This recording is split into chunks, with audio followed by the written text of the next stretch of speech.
So great to meet you all. Looks like a very interesting and diverse group. And if you miss my name is Luis, and I been running this workshop for a few years already. Brendan has been inviting me for a few years, and it's the first time we do it in combination with this SDG competition. So it's going to be very interesting because of that. So yes, so let's start the workshop. I know that this is part of a bigger program, and you may have several objectives. So today's workshop is mostly about technical. It's a technical workshop about camera today, and then tomorrow we'll be studying about editing. But also we may discuss things about storytelling, and you can ask me about any other topics. But the workshop itself will be more technical. Right. So, yes. Right. So, yes. Because the screens are there, we would like to kind of move your chairs so if you need to, yeah, it's, so you can see properly. And also, if you have any questions in Japanese, you can also ask me in Japanese. Yes, 日本語でも何か質問があったら、難しい話だったら大丈夫です。日本語で頑張ります。Yes. So. Yes. Just make yourself comfortable. Yes. And well, I just saw that and also participants from Shanghai. Yes. Okay. Also, we have some paper on the table that you can use to take notes. And there's like pens and paper. Yes. So, okay. So everybody good? All right. So today, I guess many people are in many levels on video production. Maybe some of you are have been doing a little bit of that, but we're gonna go very basic from the beginning. And at the same time, we're gonna talk about some few points that are part of the industry. As Brendan said, I am a TV and video director, producer, cameraman, and editor. I work for several international media like CNN, some French channels, the Olympic channel, and other corporate clients too. So that's what we're gonna do today. But I would like to start a little bit by asking you a few questions, because some of you said, everybody said some interest on doing video for different reasons. So I wanna just raise your hands, the ones that look at videos regularly online. Who watches videos online? Raise your hand. You guys don't watch videos online? I mean online, on the phone, anywhere, like TikTok, YouTube, Instagram. Who doesn't watch videos online? Right, everybody watches videos online, right? So who produces and uploads videos to these platforms? Raise your hand.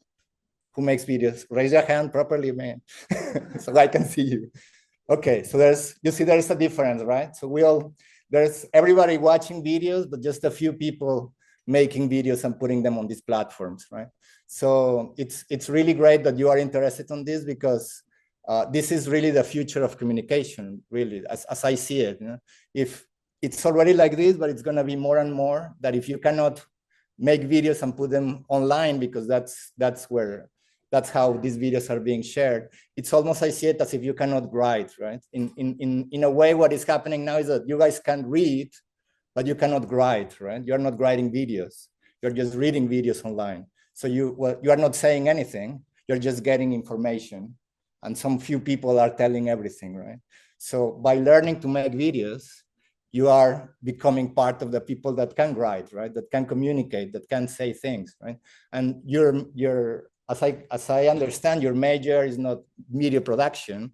You are coming from all kinds of backgrounds. So it's important that you communicate your knowledge, what you learn, what you are gonna research in a way that people receive it and learn it, and you have an impact, right? So that's why I see that this kind of thing is really, really important, right? And some years ago, like Mark Zuckerberg said that, oh, Facebook in the future is gonna be all video. And everybody said like, what do you mean? What do you mean all video? And at that time, TikTok didn't exist, right? And then TikTok happened, right? So TikTok is just video, right? So it's like we're seeing that people are just putting out videos, and now you don't even respond by a comment.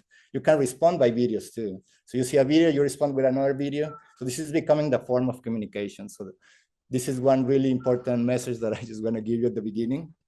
And that's why these kind of things I see as very important, right? So let's go back a little bit to the technical points. And I'm going to be showing you lots of examples today, if our technical setup allows me here. So I'm going to be showing you several videos that I produced in my career. So I'm going to show you a video I shot for CNN Digital some time ago. And I just want you to put attention. I mean, yes, you can get drawn into the story, but I just pay attention also to the camera work that you are seeing, right? And then let's talk about it afterwards.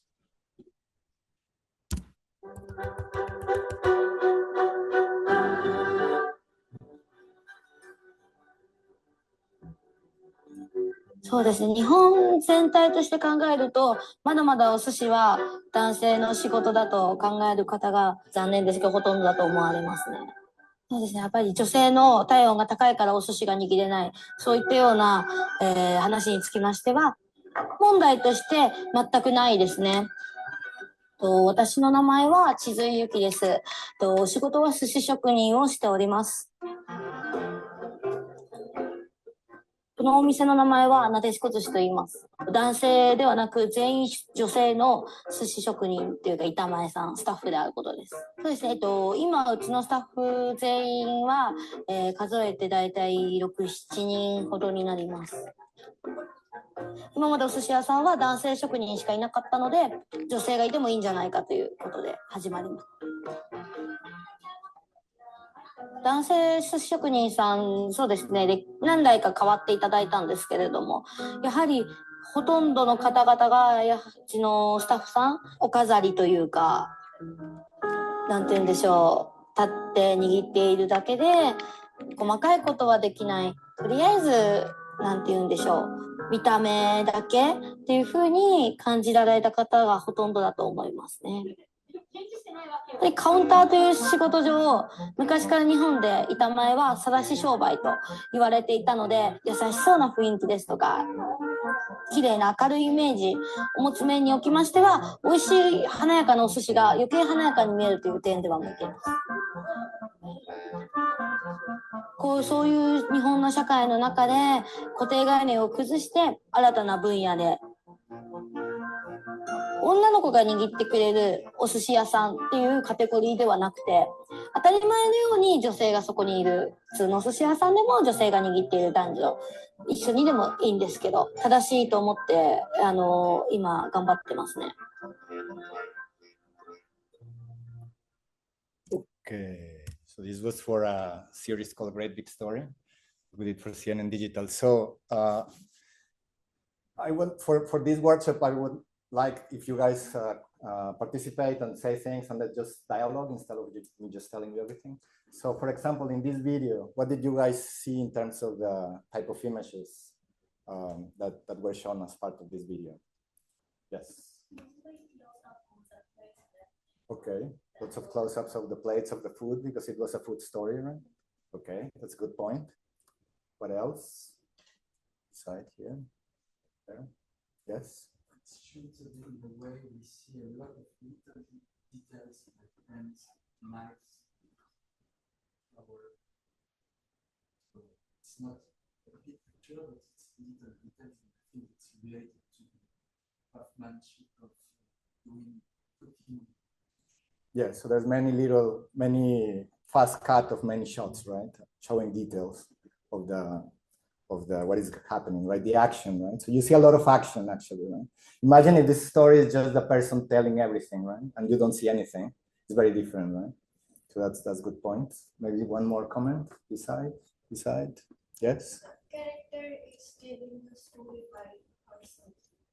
The character, Yeah, it is not from the background storytelling. So it's telling by person in front of the camera. So there's no voiceover, we say, right? So what do you think is the difference? Would you feel different if there's a voice telling you, in Japan, there's a sushi with an only female, that they make the sushi, and it's a guy telling that, you know, the voiceover. What would be the feeling? Would there be a different feeling, you think? Yes, yeah. Yes. Yeah? It is more clear. you believe more maybe, right? Because the actual person there is telling you, right? The audience can be like more lively. Yes, definitely. Especially if you are a bit, maybe if you're a woman, even more, I suppose, no? Just like the chef. But yeah, you can believe more or feel more is because it's her experience, right? So you believe more. So you see that there's lots of things, even though it's a very short video in 3 minutes, and if you just watch it, if you're just watching it on your phone, you would say, oh yeah, that was a cool video, it was interesting, but you don't have all this process going on, right?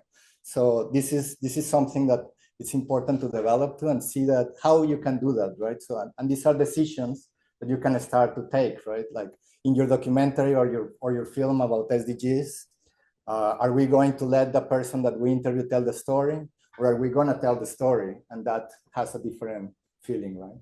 And in terms of camera work, you saw that the person appears on the screen sometimes. Sometimes she doesn't appear on screen. You see that there's a very specific framing, right? Because it's a style that they asked me to shoot it. It's like she's sitting in the middle of the screen. So there's all these elements that play a role in telling the story and also making almost like a style for this series, right? So yeah, there's all these things going on. Good points. So yeah, so as I was saying, and then there's elements, you know, that we are using to tell the story, right? Just like when you are writing a paper, there's elements that you use. Also, when you are making a video, there's elements and tools that you use, right? So there's an interview. There's a lot of action. For your videos, you want to have action, right? So you don't want to have just one person talking and telling the whole story. That's it. You want to as much as possible, you want to see action. And also when you are choosing a story, it's good to choose a story with action. You start thinking about it already like that. We call it B-roll. Is like just like our friend here was saying, just all kinds of little things to illustrate the story. And GVs, it's general views. For example, we saw a couple of shots of the location, right? That you see, okay, this is the location, and it's in Akihabara in Tokyo, actually. So you need to, you often show, okay, we are here in Akihabara. Okay, now we're going into this restaurant, right? So you want to show these general views. And then some, maybe maybe you missed it because it's all well made, it's well shot, but the characteristics of the actual technical characteristics it was sharp, right? It was not blurry. It was well lit, and it was shot in a stable way, right? So you don't even notice because it's well made, but if it's not well made, you immediately notice that, oh, why is this blurry? I cannot see the plate, I cannot see the food. Or if the food is in a weird color, like, oh, this food doesn't look good.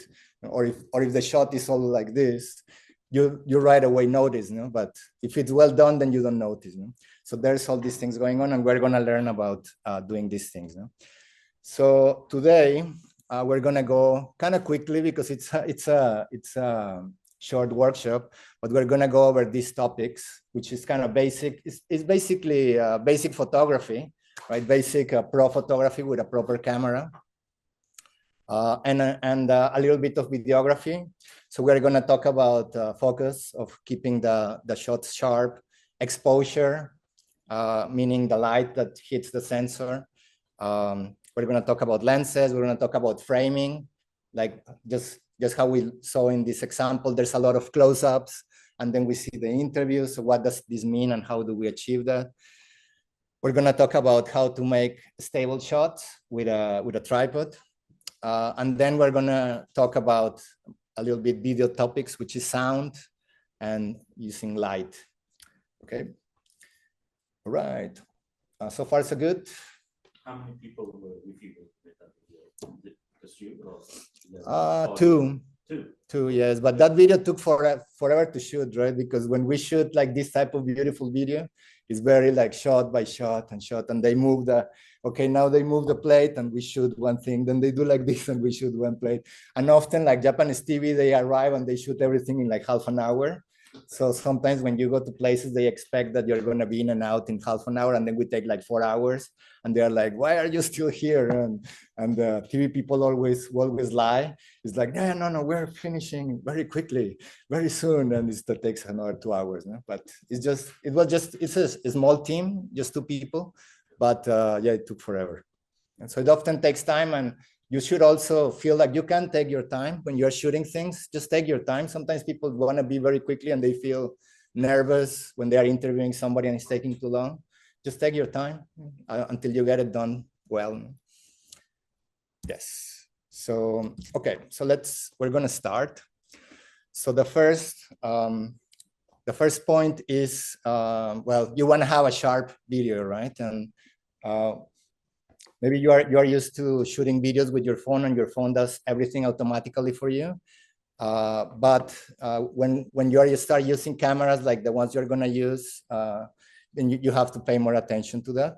So basically, there is this concept that you're seeing there, which is called the depth of field, right? So these lenses that these cameras have, only one part of the image is going to be sharp.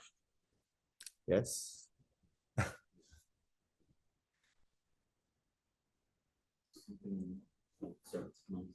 What's up? It's okay. It's just something about audio on the screen. Configuration. Okay. So basically, when you are, I think I'm going to show it to you. Yes. So.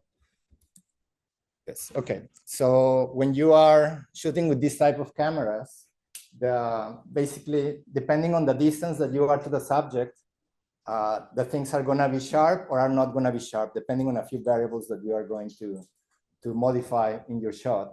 So this is one key point. So sometimes you have, and what is saying here, right? So this is narrow depth of field or large depth of field. So depth of field is the amount of things that are sharp, basically, on your shot, right? So sometimes, and I'm going to explain you this a little bit later, you can play with a few variables, and then you get a very narrow depth of field. So when you saw like the movie we just saw, many things were kind of out of focus, and then some were very sharp, right? So this is like a style that is like, they say it's like cinematic, is like in the movies. So like some things are very sharp and some are very blurry, right? So to achieve that, you need a very narrow depth of field, like here, right? So like here, only the rabbit is sharp on top there. And then the other option is to have a very wide depth of field, large depth of field. And here, everything is sharp. So everything is going to be sharp. There's nothing blurry, right? And this is one tool you can use to isolate things. So if I just want to concentrate on something, for example, in these shots of the food, I want them to concentrate on the food. I don't care about the ambience, but I want them to feel the ambience. So the ambience may be blurry, but the food is very sharp, right? So you can use this element to do that, and I'm going to show you how to do that in a bit. But basically, these are some key points that you have to keep in mind. Basically, you have to always keep the main subject sharp for sure. That's always you have to keep the main subject sharp, and especially people put a lot of attention on the eyes. For example, if I'm interviewing somebody, they may have a little bit blurry areas, but the eyes have to be always sharp. If the eyes go blurry, then it's not good, right? But if you have a very narrow depth of field and the eyes are sharp, even if maybe the hair is already getting blurry, that's fine, as long as the eyes are sharp. So you always keep an eye on the eyes of your subject, right? When you are doing interviews, just make sure that the eyes are sharp. And these cameras have autofocusing system, so just make sure that the face is you can think about as the face, right? The face should be sharp, even if other areas are not sharp. For example, if somebody is maybe like, say, how can I do like, for example, if I'm shooting you and you're like lying down or something, maybe your face is gonna be sharp, but when your feet are already gonna be blurry, that's fine. Yeah? You don't have to keep the whole subject sharp, but the face has to be sharp, right? And then all is good. And so you have some tools in the camera to help you do that. And maybe I can show you that now. Let me see. Are we doing that now? Yeah, I can show you that now with the camera. Shall we do that? Yeah. Okay, let's do that. I'm connecting to this camera too. I'm gonna show you some things here. Let's see. And for this part, you guys, sorry, but you guys may need to come to me this way. Then, And then you guys move the chairs. okay. And we need a model. Can you be our model for a little bit? Maybe you can come a little bit closer here. Okay, so let me see this. Even closer, actually. You see. Okay. So. Okay.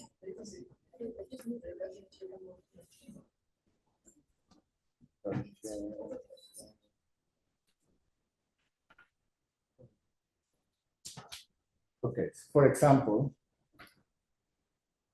so you can see that his face is very sharp here, and the friends on the background are blurry, right? So we can see that, right? So this is what I'm talking about. On the contrary, let's see if we can switch this a bit quickly.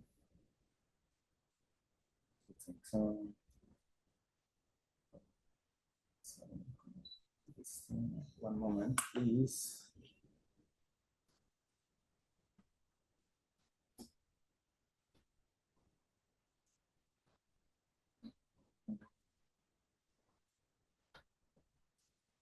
Okay, so on the contrary now, you can see that now these guys are sharp, right? And you see, can you see the difference? And then now we don't really know, okay, so where should we concentrate our eyes? Should we, you know, like she's moving and doing like this. Now we went to see her, right? We're not sure that we should concentrate on him or should we concentrate on them? We're not sure, right? So this is the kind of things that you can do by changing the variables in your camera. And now, I mean, these cameras now are so good. They will no focus for you just by touching the screen. Are these cameras touch screen? And they I think so. yes. So it's very easy to do that. Yes, and also, for example, so I'm gonna look at. So can you like go back now? So you see that the camera is following him.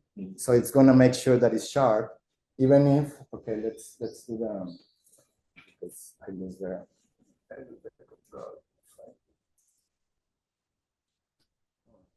Okay, one more, okay, I'll just show you one more thing, one more fun thing.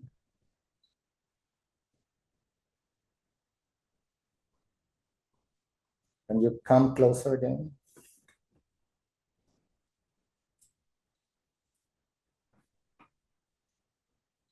So again, we're in this blurry background situation, right? So he's very sharp. Now the friends on the back went blurry. So we know that we should be looking at him is very clear, right? So now if you do what you did, then just go back. So now it's following him, right?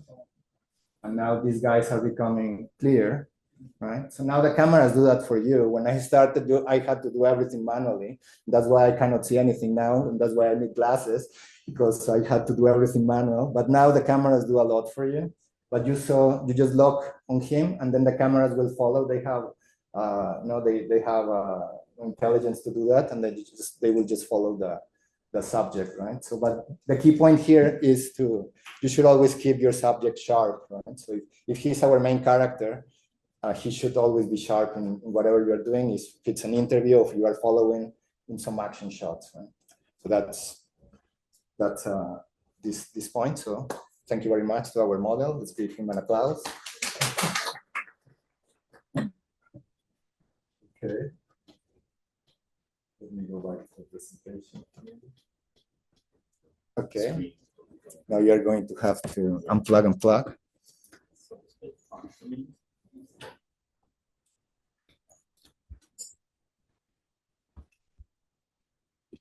Okay, so let's go back to our presentation. And any question about that? Is all good? All right, so basically there's many tools to keep sharp the subject, but if you have a touch screen, just go with the touch screen and lock on the subject and just do what we just did. Yes, so even if there's a moving subject, the camera will follow and always be sharp. Yes.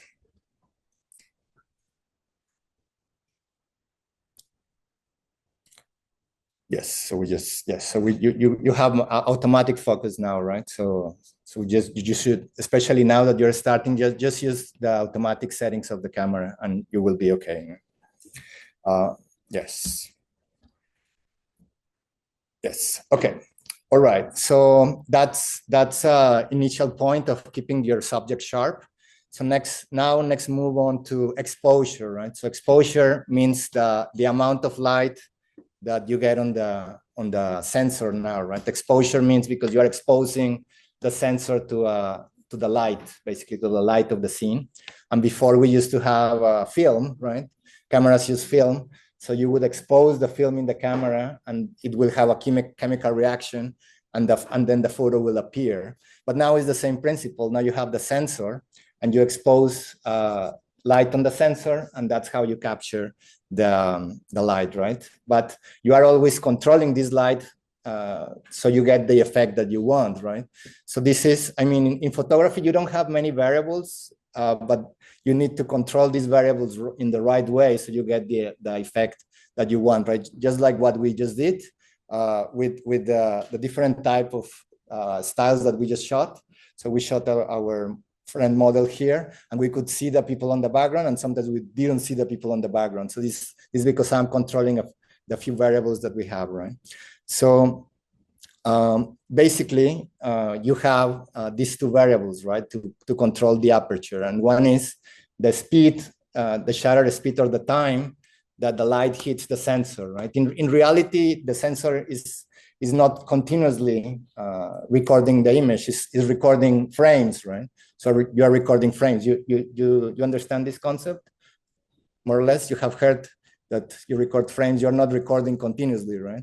You're recording frames. That's how movies used to work in the past too. You didn't have, I mean, you had photos, right? And you would show photos on the screen. So, but because our eyes cannot, your eyes, it's like an illusion in a way, right? So you would see 24 frames projected on the screen, 24 frames per second. And then you have the feeling that it's moving, but it's not like it's continuously moving. You are just seeing 24 frames. And now on the TV or on a computer screen, you are seeing either 24 frames or 25 frames if you are from Europe, or in Japan, we have 30 frames per second. So the TV is refreshing the photo it's showing you, right? It shows you 30 photos every second, right? So each one of these photos has the light of each photo hit the sensor for a certain amount of time and it got exposed in a nice way, right? Yes, is that more or less clear? So basically what you see here in the screen is the inside of the lens, right? And actually it works, these lenses are very big, but these lenses are exactly the same, just in very small, in a very small size. Basically it opens to a certain degree, right? That's the other variable, sorry, right? So one is the time that the sensor is exposing this light, and the other is how much light you are letting in, right? So depending on the setting, you are letting in more light or less light, right? And this is how you control the light that comes into the sensor, right? These two things only, right? So exposure is two things. Is the amount of time that the light hits the sensor. That's what we call shutter speed, because they used to have a shutter. This guy still has a shutter, meaning there's something that opens and closes every time for a certain amount of time.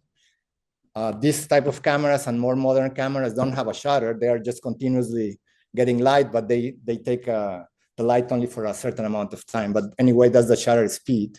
That's the one variable, right? So for example, if we were to have a very slow shutter speed and you are shooting a very fast moving object, like say like a car race or a football match and everybody's running around, or whatever object that is moving, then it will look blurry, right? Because it moved too quickly. And in the time that you shot the photo, it moved. And that's why sometimes photos look blurry. And so you have to shoot it in a faster speed. And the other is the aperture, meaning the aperture of the hole that the lens opens, right? So as you can see, basically it opens wider or smaller. And the smaller the hole in the lens, the less light comes in, and the less light is hitting the sensor, right? So if you are outside in a very bright day, in the middle of the day, then a lot of light is hitting the sensor, and you want to reduce that amount of light so you have a good exposure, right? But if you are in the very dark, if you are shooting a story about, I don't know, some dark alley or some dark bar, and it's very dark and only lit by some candles, then you want a lot of light to come into the sensor, right? Because very little light is in the scene, right? So this is the two variables that you have basically, right? Sorry, I don't know if it's a bit too technical or it's fine. Yes. Yes. Well, you will. I mean, they don't have to master it all. Yes, you will see. It will make more. Yeah, it will make more sense when you start to look into the camera. But for example, that's what I just did now. No? When we wanted to have when I was shooting him, at some point I really opened wide the lens aperture, and at some point I closed it. And the thing is that the effect that you get, the obvious effect is the light that is hitting the sensor, right? So that's obvious. But the other effect that is not so obvious is that it changes the depth of field. So when you have a very wide like this one here, you have a very wide one, then the depth of field is reduced and only a few things are sharp. Right? And then when you close it a lot and very little light comes in, everything becomes sharp, right? So when we could see everything, when we could see you sharp and we could see the people in the background sharp, I closed it a lot like this. And when I just wanted to see him being sharp, I opened it wide a lot, right? Yes. But then we have to compensate by the other variables, right? So it's not too bright or too dark, right? So the other third variable that you have is this one here, what we call ISO. Is basically the sensitivity of the sensor, right?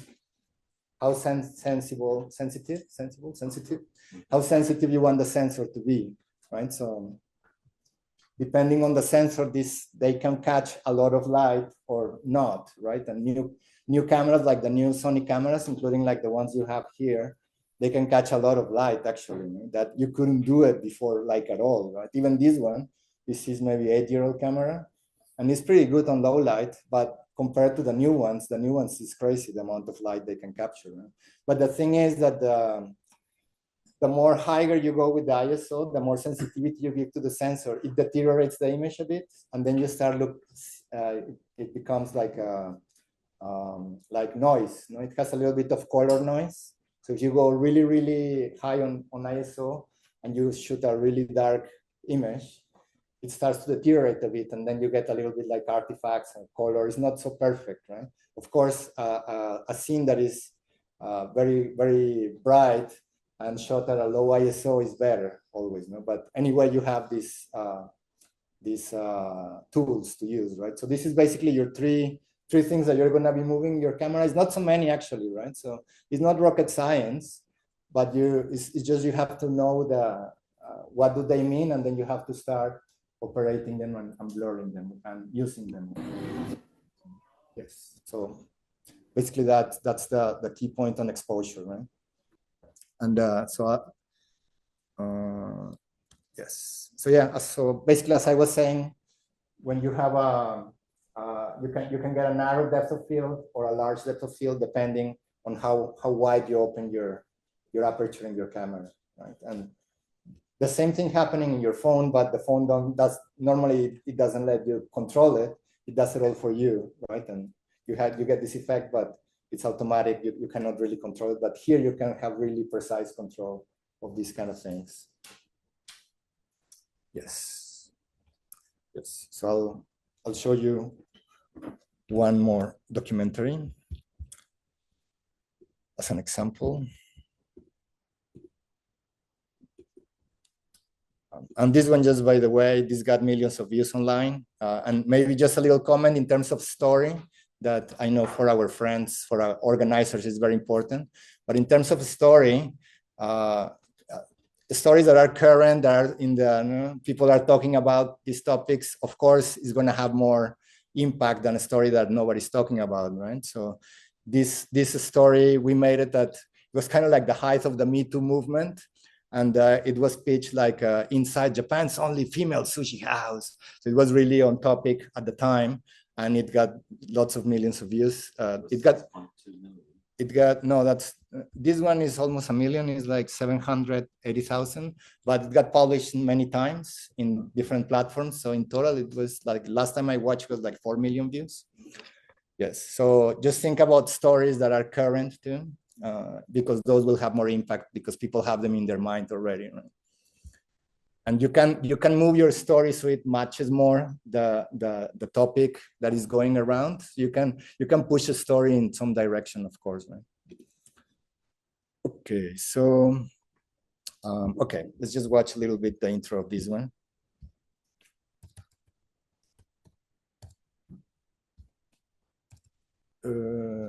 Something happened with the sound. Okay. Filmmakers in Japan and Asia.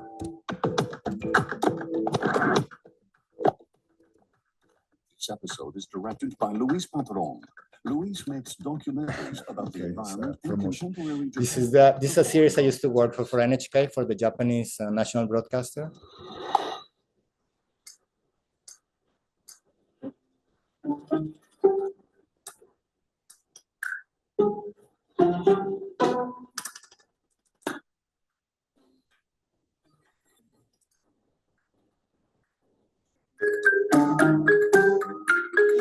サラリーマンとして、なってなかったのかなとは思います。大人の社会というものはそういうものでというのを理想論だけをぶつけて、会社をこう存在させるため、存立させるため、それを続けるためにやっちゃいけないことをやっているのがこの社会なのかなというのを、垣間見た気がします。そういうものがまあいいじゃないか、まあいいじゃないかという積み重ねが今の社会を作ってるんだなということ。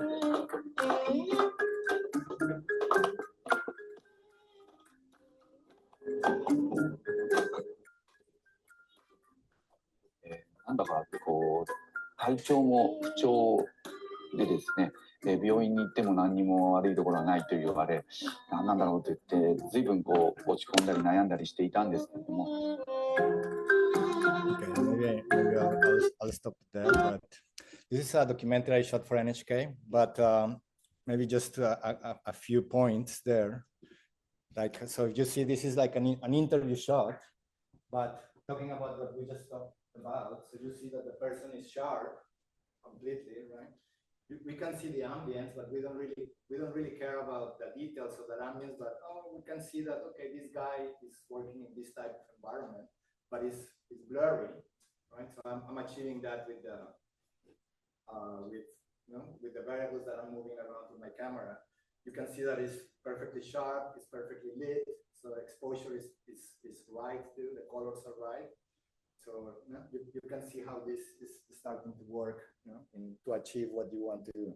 When you're telling a story, basically, right? You use these technical elements. Is there any other point here? Yeah, and there's a lot of action shots too. So again, often this type of introductory sequences, you're introducing a character. So you want to show where is this person live, where this person works, what type of person this is. So that's what we are seeing, right?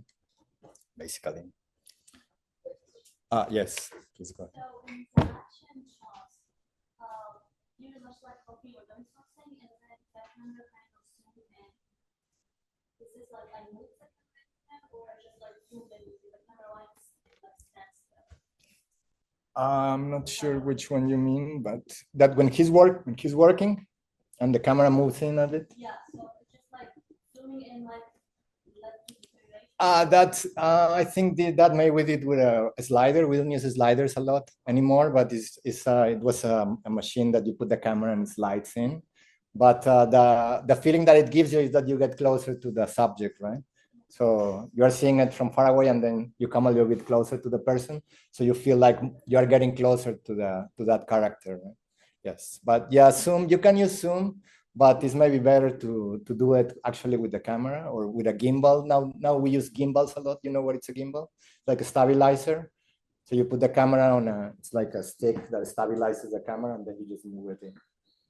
Just moving with the thing. Yes. So many times, for example, when somebody's telling a very touching story or is starting to reveal more personal things, sometimes you get this very slow moving into that person, right? Slowly moving in. So the feeling it gives you is that you are getting more and more connected to this person. It's kind of like whispering you the story, right? So instead of going away, you don't shoot from far away, right? You get closer. So that's the feeling that it gives you. And having movement is always good. No? Just like I said, having action is good. Having movement in the scene is good. So you can either have the things move or either the camera moves, right? But something moving is good, better than everything static. No? Otherwise, it's just a photograph. Yeah, exactly. If not, it's just like a photo and it's boring and people like switch. You know, there's click out of your video very quickly, right? People are very, they don't have much patience now, right? So you always have to keep them entertained in a way. Yes, but good point. Okay, so let's get back to our presentation. Yes. Okay. So, I mean, coming kind of as a segue from the topic that we were talking about, so then you have lenses, right? You have lenses, these big lenses, and I think you have several lenses there too. So in camera, you have, in general, two types of lenses. You have zoom lenses, and you have prime lenses. You know, so the zoom is like it kind of gets closer and further away. Zoom doesn't mean that it's just that it gets very close. It can be very wide lens, like this is a very wide lens. It doesn't get very close, but it still is a zoom, right? So yes. And again here, the fact that you use one lens or another, it gives a feeling to what you're shooting, right? So when you use very wide lenses, of course, the obvious result. So if you use a very wide lens like this one, right? So if you see this one that says 35, what is the obvious result? Question. What is the obvious result of using the very wide lens, like on the left there? Anybody? Take a guess. What is the obvious result? Or that you fit a lot of things in the shot, right? It's very wide. That's the obvious result. You fit more on the frame, right? And in the contrary, what we call telephoto, you get very, very close, and the obvious result is that you don't fit so much, right? You get very close to the person. That's the obvious result. But the not so obvious result is that the wide lens will make things more kind of bigger, right? Kind of like expand them a bit, you know, makes you look a little bit more fat in a way, you know, more wide, you know, more bigger, basically, right? And the telephoto will compress things, right? And in the middle range, like around 70, 60, 50, it's kind of like your eyes. It looks like your eyes. So and I mean, you don't have to learn these numbers, and it will make maybe more sense a little bit later when you see the camera.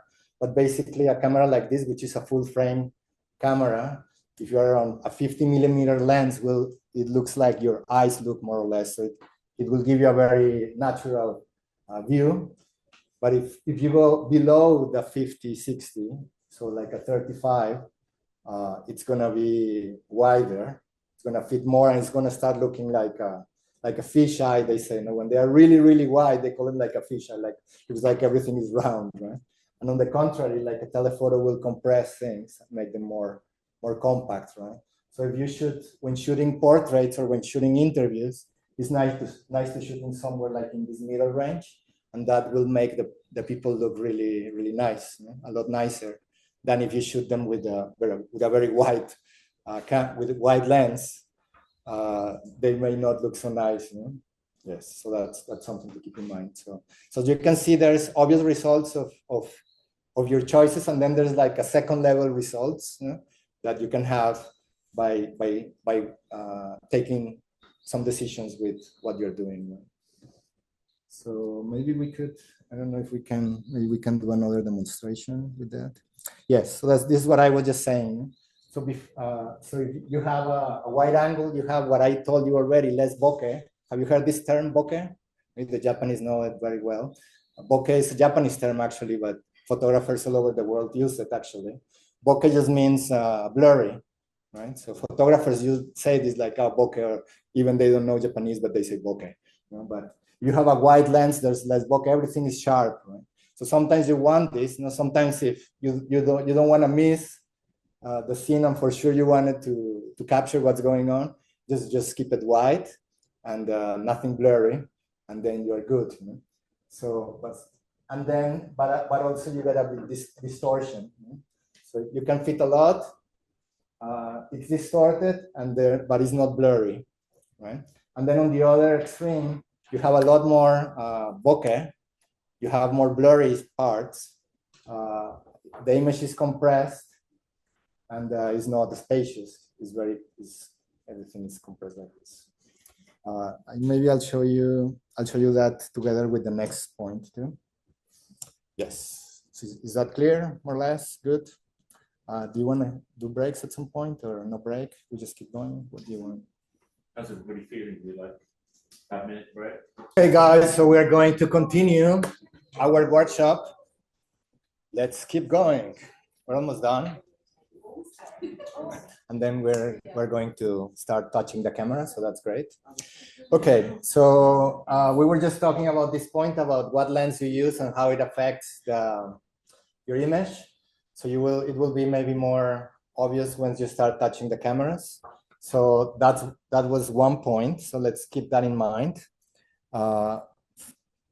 And we're gonna go to the second point here, which is camera angles or camera framing, right? So and I put here like be intentional. So this is maybe one of the big messages that I want you to keep in mind, that you have to be intentional, right, with what you are doing, because a lot of times, or even now, maybe when you shoot some like family video or video of your friends, you just do kind of whatever, just shoot, and well, they show up on the video, that's fine, right? That's kind of like the level of your intention. Well, there's something happening and I shot it, and it's in the screen there somehow. So that's okay for your personal family video or friends video.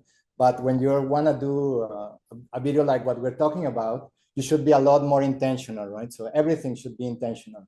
So just now we were talking about by your decisions that you're taking with what lens you use or what aperture you use, you're already kind of guiding the eyes of the viewer, right? So you are telling the viewer, please look at this guy because he's the main character. Don't look at all the other things that are around.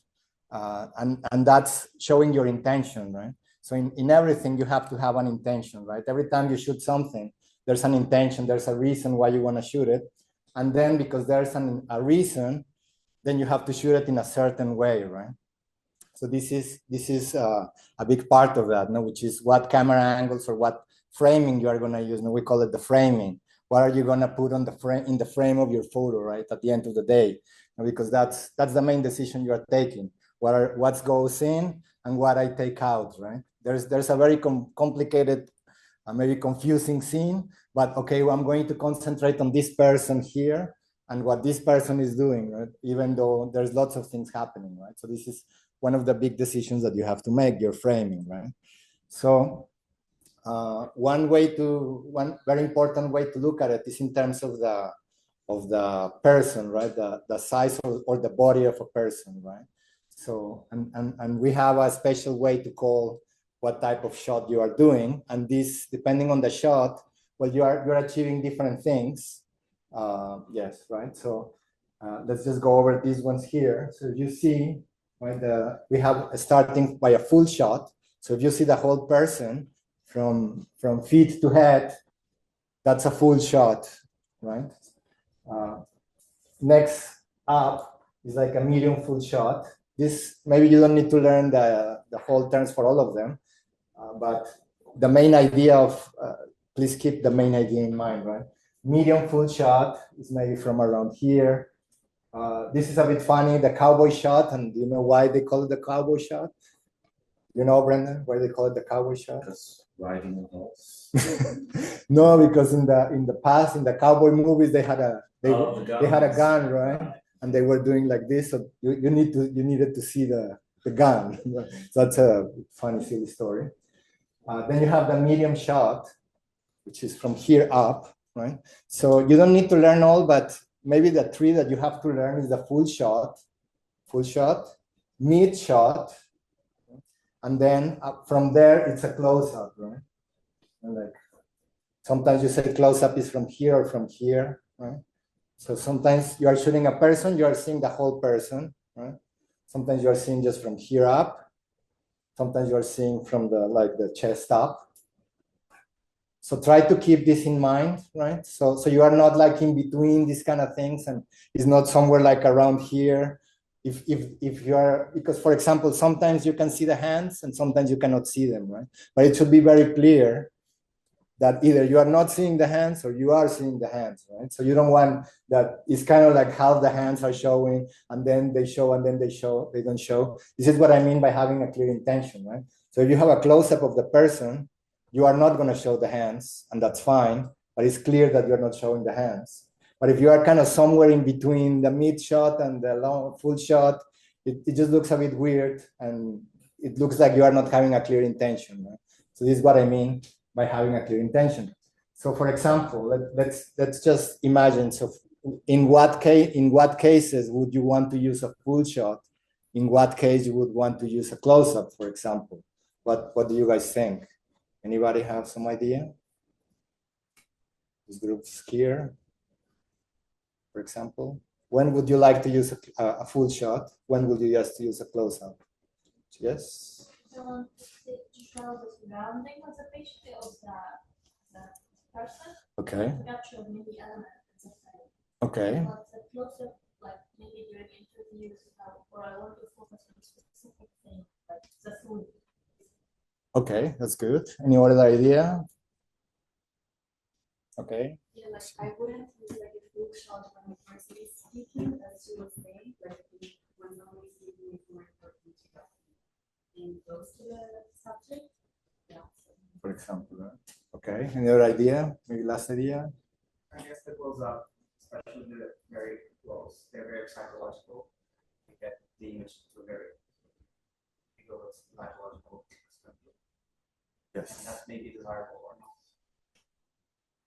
Okay. Yes. Great points. Yes. Talking about the close-up. Yes. It makes you feel closer to the person, right? Because you see more detail. You see the expressions on the face. So you know, okay, this person is happy, this person is angry, this person, what is the feeling of this person, right?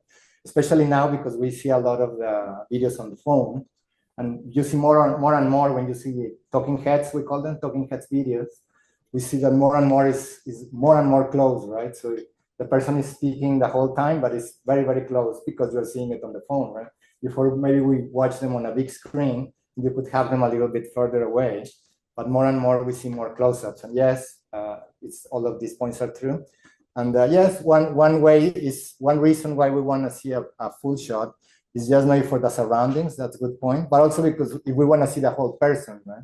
For example, if we are shooting a fashion show, or we're shooting a very fashionable person, if we show the fashion that this person is wearing, maybe that tells us something about this person, right? Maybe it's wearing a very special type of pants, trousers, or the shoes are important, right? I want to see the shoes. Maybe it's a story about cowboys, and we want to see that they have boots or they have some gear. Maybe it's some factory employee with some special gear. We want to see that. So when you want to see what they have on the whole body, of course that's important, right? And just to see the whole scene. And if we go, I mean, this is very much talking about the person, but if you go one step further up or further away, we call them often establishing shots. So when we see the whole scene, for example, somebody is going to arrive. You know, there's a scene in this classroom and somebody's arriving. So we want to see the whole classroom. Somebody comes in, so we understand what's going on, right? Because if we from the beginning are very close, we don't know what's going on and who's talking, where are people. So you need to establish where the action is happening. So we call them establishing shots, and that's when you see a very wide shot of the place, right? So you see the person in the location, right? Which is kind of what our friend was saying here, but maybe even wider, right? And we don't see it here in this diagram, but we call them establishing shots. And if you think a little bit about the examples that I show you, often you see these shots at the beginning of whatever video you are seeing. Sometimes you would see the place, right? Actually, if you start looking on the TV programs you watch or the documentaries you watch, the first shot will be establishing shot. Like we are in Tokyo, you will see some scene of Tokyo. The next shot is the person in Tokyo, right? And then we go to the next level, right? So you are going like kind of further from big to little, right? So you see, okay, oh, we're in Tokyo, okay, I get it. Oh, this person is in Tokyo in the Osaka University, okay, I get it. And then you go closer, right? This person is cooking something in the cafeteria of Osaka University. So it's like I'm telling you all this, but you have to tell it visually, right? And that's this type of different shots will help you to do that, right? And then you can move into more close-ups, and you can show little details and start telling more things. But first, you need to know where you are, right? That's why you use these shots. So maybe we can just do a little demonstration here. Sure. We have time. Yes, okay. Let's do quickly. Maybe we can get another model. How about from this table? This screen that's close to the camera. I don't. Maybe, anyone want to volunteer? Or this, okay, also the other, it's open to everybody. Yes, we're gonna come. I saw you moving a bit. Yes, come over. Okay.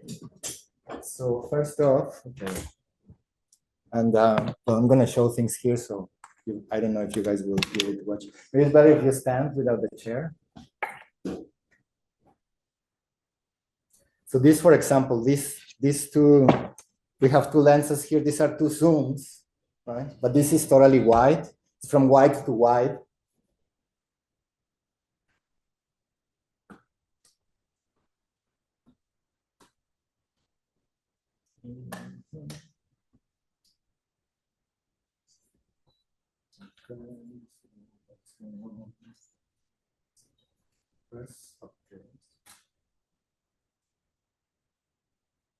Okay, so can you stand up without the chair first?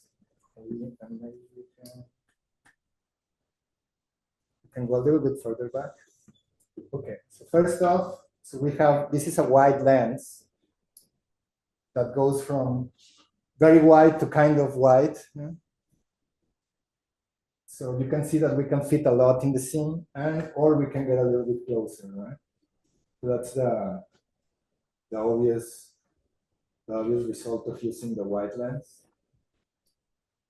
right? We're in a mid shot, and we're in a full shot here. I like a full shot. The camera seems to like our previous model. If we change to this lens, this goes from wide to a little bit telephoto. So this is maybe one of the best ranges. It's a 24 to 70. Everybody normally has this lens. Because we can go from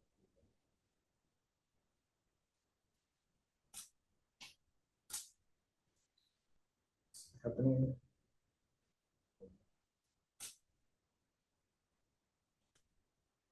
Okay. So this, again, we kind of, the widest is kind of like the closest that the other lens was giving us. But with this one, we can go a lot closer. Right? With this one, we can do a close up here, right? Or we can get a wide. And around this range is going to be like your eyes. So this is like your normal eyes. This is what your eyes would look more or less. It's not as exaggerated, so it's difficult to see how it's affecting the distortion. It's not very distorted because of the range, right? But if this one in the widest will make it quite distorted already. So if you can you come a lot closer? Closer. More close. So we're starting to see like extreme close-up, right? So you see that if he tells a story in this type of frame, it's very different than if we see him from very far away and we hear what he's saying, right? So maybe we want to talk about how he loves wearing masks, and so we are very close to the mask, something like this, and we are making emphasis on what's happening there, right? But again, if you go back, so again, if we go to the other lens,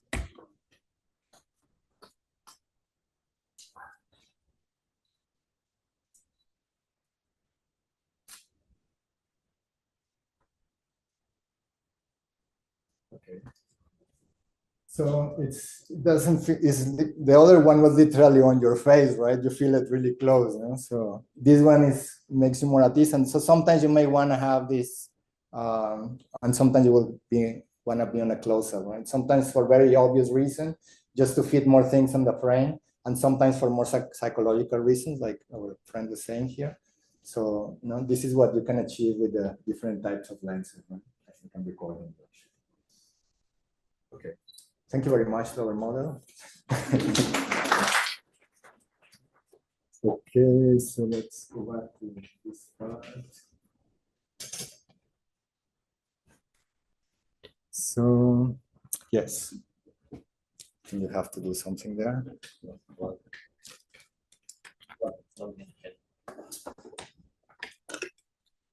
We can see here.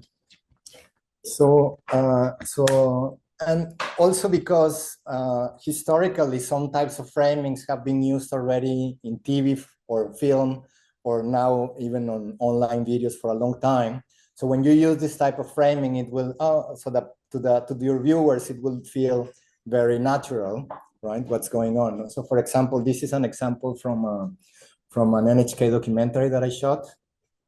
So this is a very typical interview setting, right? So the person is on one side of the screen and is talking off camera, we say. He's not talking to the camera, right?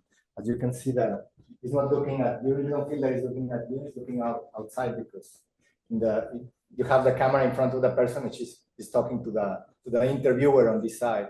So it feels like, oh, this guy is talking to somebody. And if you see sometimes podcasts now of some experts, sometimes they talk to camera and you feel like he's talking to you because he's talking straight to the lens of the camera. And sometimes he's not talking to the camera. So you feel, oh, somebody is interviewing this person. This person must be really smart and an expert because somebody is interviewing. You have this feeling, right? You don't think about it, but somebody think this guy is intelligent and smart, right? So it gives you this feeling too, right? So, but this is a very typical framing we use for interviews in TV. Just related to that, yes. When you are interviewing somebody, the person who is asking questions stand next to the camera so that they are looking off camera there. So, because actually in May when we did this workshop, the person who was asking the question was like standing in front of the camera and their shoulder was in. So it sort of broke our imagination of what was going on. Yeah, there. So normally you have a cameraman behind the camera and then there is an interviewer here. And this person is in front of the camera, but he's talking to this person. So somebody's here asking the questions, the director or the journalist. And then so he's talking off camera. He's not looking at the camera because he's looking at this person. Yes. And well, if we get a little bit technical there, another point is that you want the camera lens to be at the height of the eyes of your interviewer, right? This height, not higher and not lower. And because if you shoot from lower, it looks like this guy is very big and impressive. If you shoot from above, it looks like, oh, this guy is like a lower there or something. It feels weird. And also the person doing the questions should also try to be at the same level. No? So if you are very tall, you have to just lower yourself a little bit like this. If you're very short, sometimes they put some box or something to get to that level, right? But ideally, the lens and the eyes of both the interviewee and the interviewer should all be on the same plane. That's ideal. Yes. So this is a very typical framing. So again, you see, this is a documentary we shot for the Olympic Channel when the Olympics were here in Tokyo. Again, you see the very similar framing, right? So it's you try to tell some little story about what type of person, what kind of person this is, right? So again, by composition. So for example, this is a very top scientist on contagious diseases that I interviewed to talk about using masks, right? The use of masks. But his room was super messy. And of course, this was not on the screens.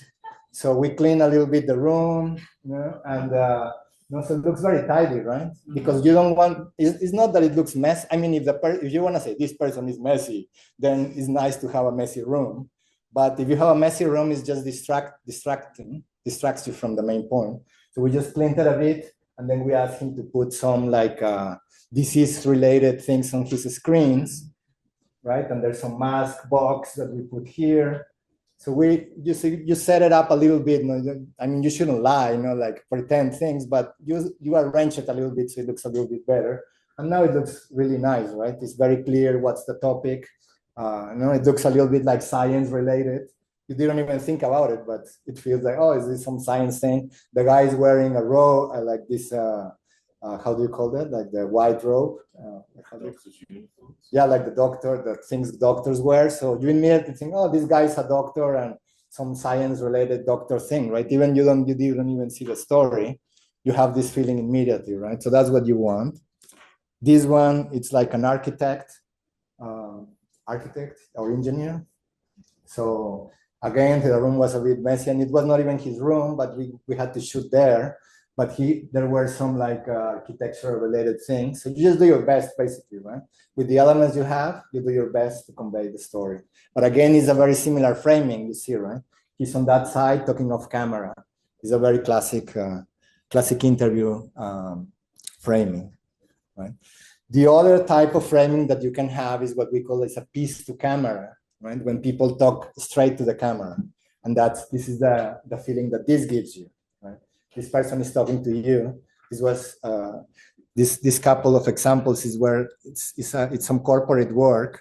So it's a couple of very high level CEOs from companies here in Japan, and it's a message to the employees. Actually, it's not a documentary, but you can see that because they want to talk to the employee, right? Like they want to give them a message, so they want to have this feeling, and so then you recorded it straight to camera, and you see this similar style when you have like a reporter. That's what reporters do. That's why we call it piece to camera. So when a reporter is like, here we are outside of the Tokyo Dome, and we are waiting to see what's the match between these two teams is going to happen. He's talking directly to camera. So that's what reporters do, basically. And similar to that is what not like news, but like a navigators, they call them in Japan, when you have a main character that is taking you around, like, and here we're going to go to visit Osaka University, come with me. So they are talking to the camera, right? And then you come with me, and then they interview some people, and those people talk off camera, but that navigator talks to camera, right? So this is the two kind of type of framings that you can have to have people. You can have interview style off camera or to camera, right? And it gives you very different feeling, right? Is this clear? Good. Yes. Okay. So I'm gonna move to the last few of our topics here. So far we've been talking a lot about, it's mostly based kind of photography, really. So now to talk more about videoing, it's a few topics. So one is how to set up a shot that is stable, right? So that makes a lot of difference between having just you shooting like a video with your phone, because normally those videos will be quite unstable and without intention, or to have a very stable shot on something like this on a tripod, right? So the thing with this, maybe we can go again into the camera here. So this will allow you to do a couple of things. Sorry, Brendan. It's okay. Yes. So once you have, well, for starters, it's stable, right? If you have a shot on your hands. Take this out here. So this is how I'm stable. Like, so okay, I'm gonna shoot you with my hands. Imagine you're looking at this for a while, but you're gonna get dizzy, right? And there is like, that's okay, what's going on, right? Or to have a shot that is like this, there's a big difference already, right?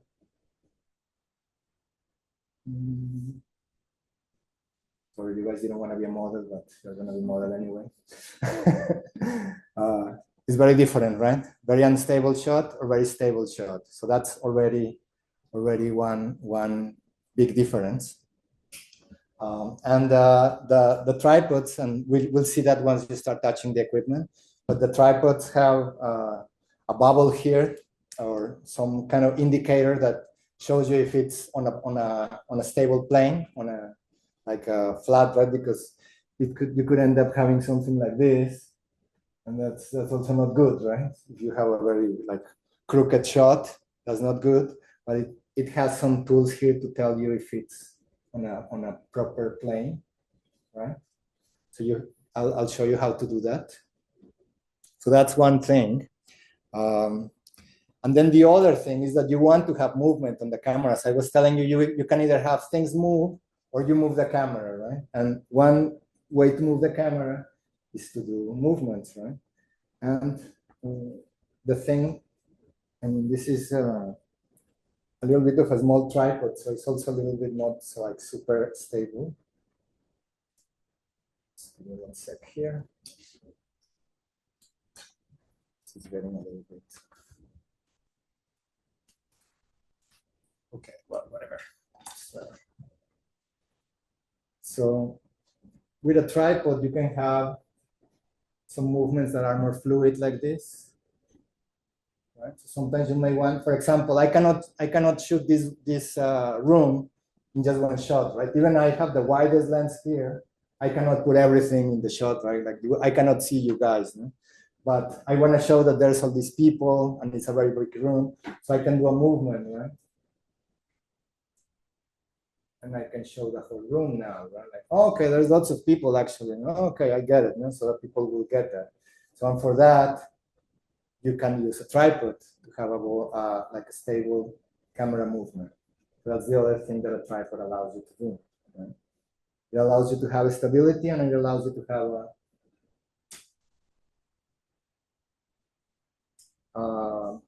a fluid movement. No? So these things have a head, but it's still they are a small tripod, so it's not like super stable compared to like a big tripod that people on the TV would use, no, that are super stable and super.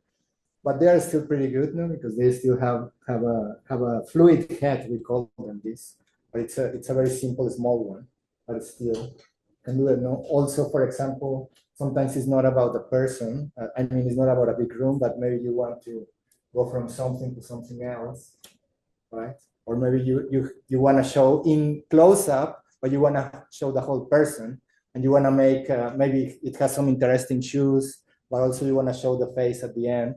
So you may go from below to above, right? Something like that. So that's why you want to have movements. Right? So to show things and also to concentrate on things again, right? But in a stable way. So if I try to do that with the hands, we kind of can do it, but it's not gonna. Especially the closer you are getting to something. And if I am kind of wide, it's more or less okay, but the closest I'm getting, it's gonna very, very, very unstable, right? Yes. How do you? Something like the Blair Witch Project, some horror movie. Yes. Use the So shaking. give it some atmosphere. So for sometimes you want that, but normally for most things you don't want to have a shaky shot, right? Basically. So that's why you want to use this thing, and I'll show you a little bit more once you start touching the equipment. But so you have to use a tripod, and that will make your video also stand out because it's gonna look more professional, right? It's kind of like the first thing that makes it look more professional too. So if you start to add all these little points that I've been telling you, your video is gonna start to look different than the videos you normally shoot with your phone, with your friends, right? Yes. Okay, so let's go back.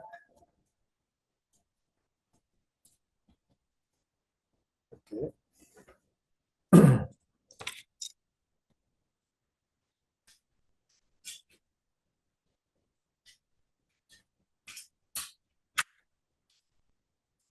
So you guys are good, but these guys are not. Okay.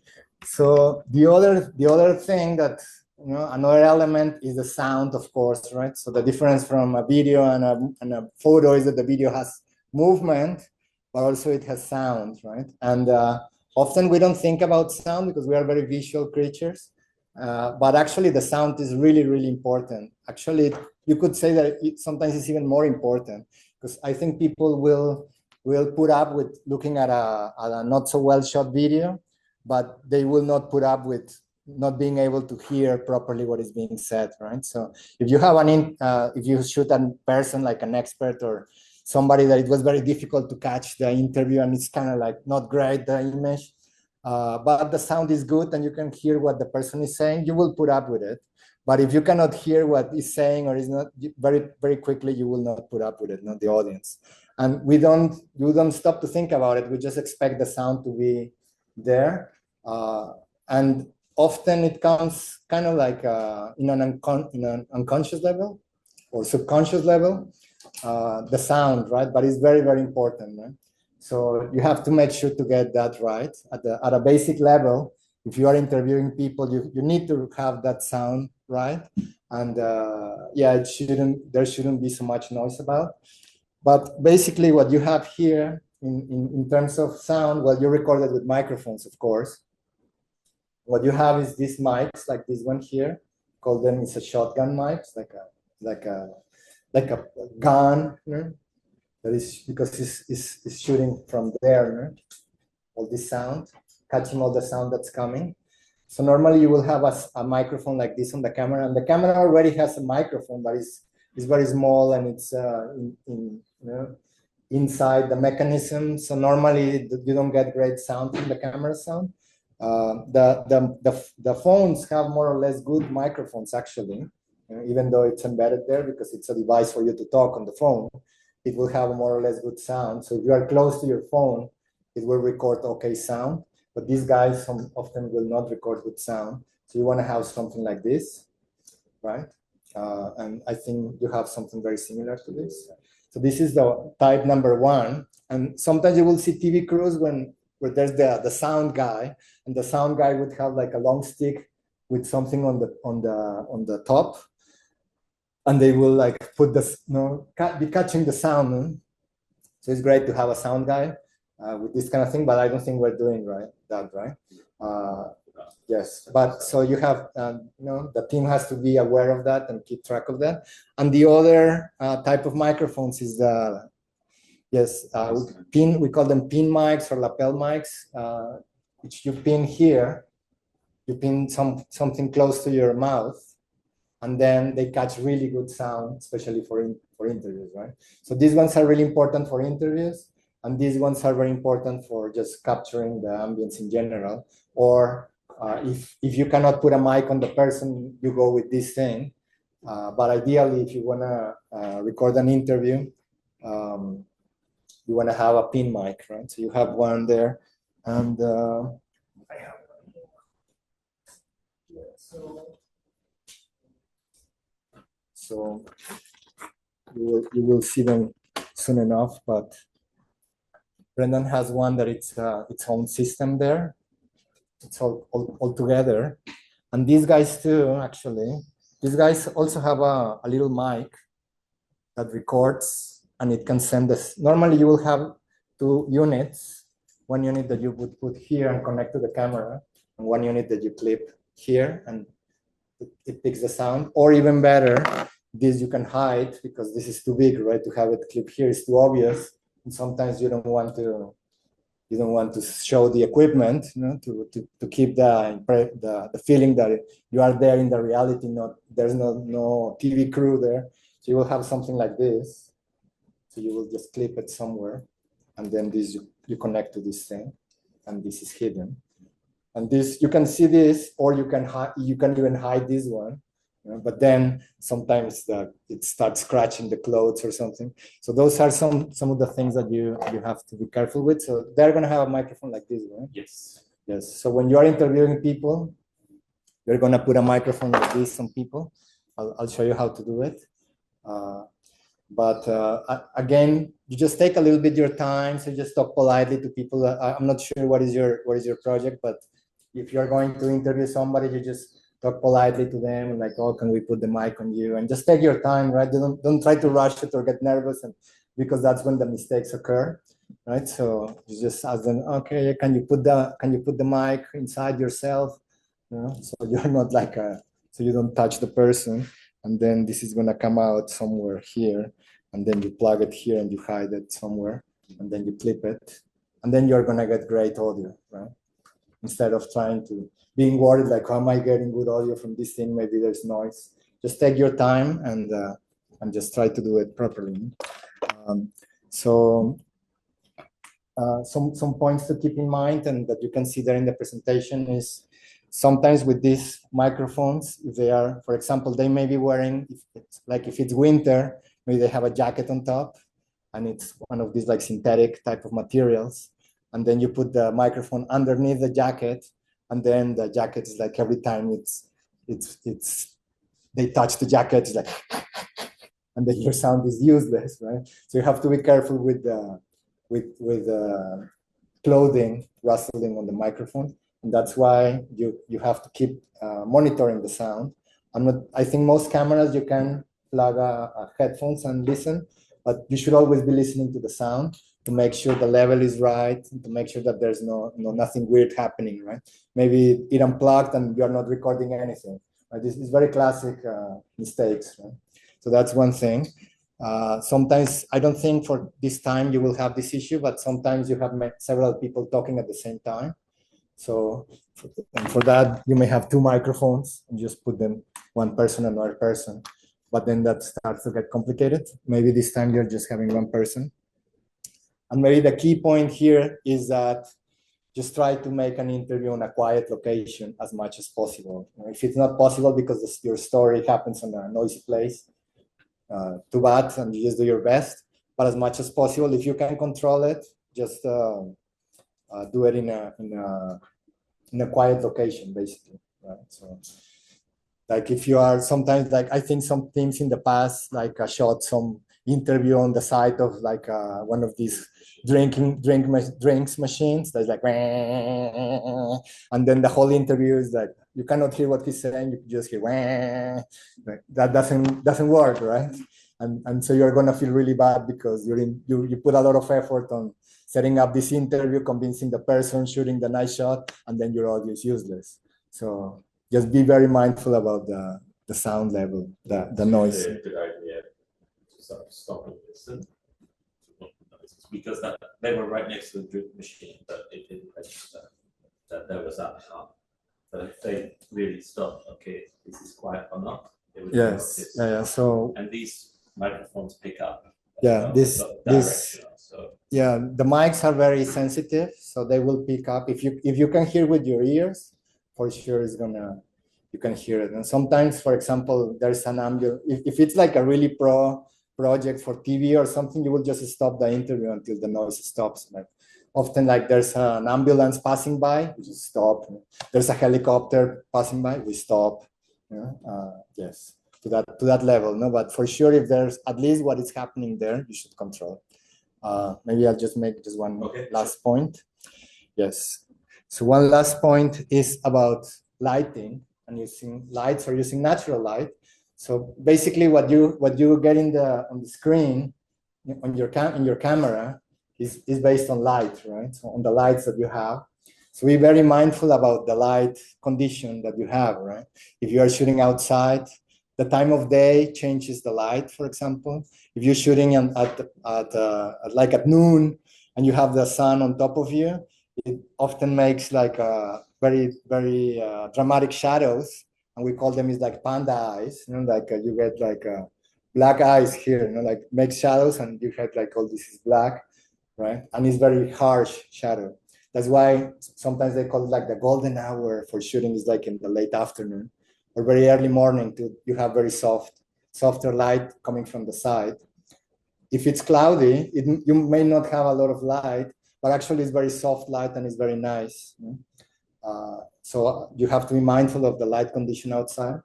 And if you are inside, again, you have to be mindful. For example, if you want to shoot with these lights here, again, it's very direct, harsh, yellowish lights, right? So also the color, try to be mindful of the color because your eyes just adapt. Your eyes like adapt and they don't care about the light condition. But if you think a little bit like, oh yeah, this looks a little bit yellowish, right? It's not bluish, right? It's not a bluish room, it's a yellowish room. This thing is kind of yellow. So we're gonna get a yellow light from all this situation, right? The walls are kind of brown. So you're gonna get a kind of brownish, yellowish light. Like, is that good? Maybe it's not so good, right? So I'm just gonna show you one last example of how this, this was a nice example, but maybe not time, but anyway. I'll show you that later. Okay, so let me just show you an example of how lighting can affect the shot, right?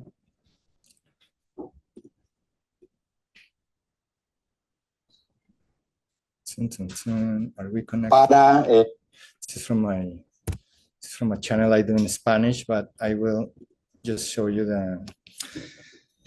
Yeah, so I'm trying to set up a shot, and as you can see, it's a bit of a messy room, but you can shoot it in a way that it doesn't look messy. You know, that's one point.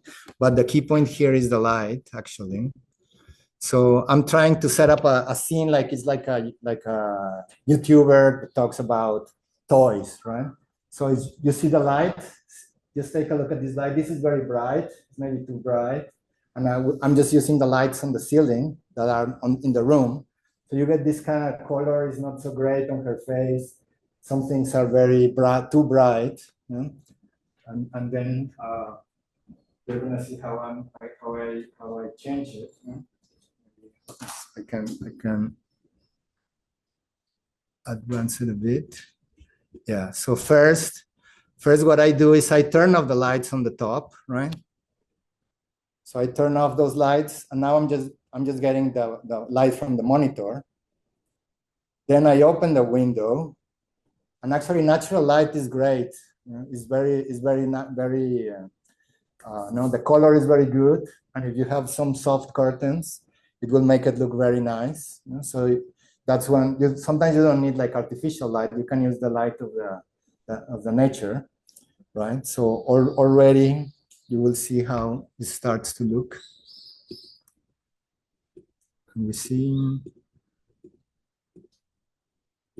Okay, so you see that already how the coloring of her skin changed already, right? And then I put up, I just, for decoration, I put some lights behind. I just turn on some colorful lights. You often see also some YouTubers that put some colorful lights. So I just decorated that scene on the back. So this is the scene that we had before, and this is the scene that we have now. Do you see the difference? Right? It's very simple changes. You know? And it's just like for example of the but also with very little adjustment, you can get a totally different scene that looks so much better. And I'm not using even artificial lights. Right? I'm just using the light of the window. But I'm just being mindful. Now I could just shoot it with the lights of the ceiling, and it would not have worked so well. No?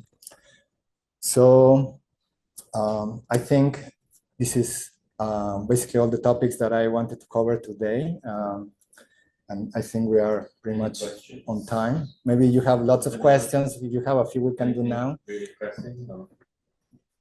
I have a question. How do we distribute the cameras? Are we doing it now? Oh, we should do it now. Okay, so how do we have like four cameras? Like, One of the camera. one camera doesn't have sound. Yeah, that's true. But Okay. then they can have a backup camera. That's anyone. Okay, but anyway, if you have questions, we can, you can ask me, and I can tell team by team also, and we can go like this. But also, I think they want to distribute the cameras, so we can do that. Yeah. But anyway, we're